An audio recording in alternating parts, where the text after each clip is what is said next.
میرے خلاف بند کمروں کے اندر، ملک سے باہر اور ملک کے اندر ایک سازش ہو رہی ہے، اور وہ سازش یہ ہے کہ وہ چاہتے ہیں کہ عمران خان کی جان لے لی جائے۔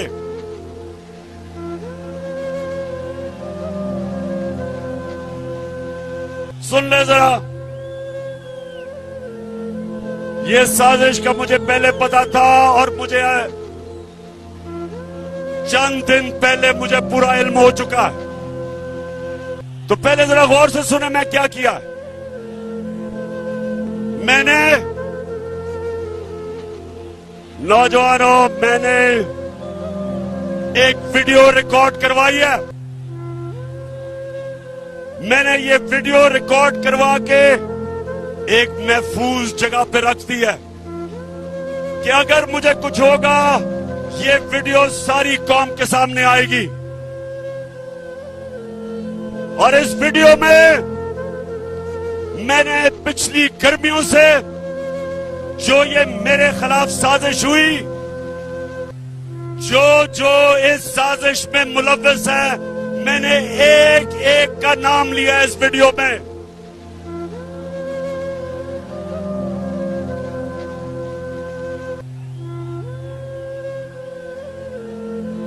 دیکھیں، پھر سے سن لیں اور چپ کر کے سنیں، میں آپ کے سامنے اہم بات کر رہا ہوں۔ میں نے ویڈیو ریکارڈ کروائی ہے، سازش ہے، اور سازش یہ ہے کہ انہوں نے سمجھا ہے کہ یہ عمران خان ہمارے راستے میں رکاوٹ ہے اور اس کو ہٹانا چاہیے، مجھے مارنے کی سازش ہے۔ اور اس لیے میں نے یہ ویڈیو ریکارڈ کروائی ہے، کیونکہ میں تو اس کو جہاد سمجھتا ہوں، میں تو سیاست نہیں سمجھتا، میں تو اپنے اللہ کے لیے لڑ رہا ہوں۔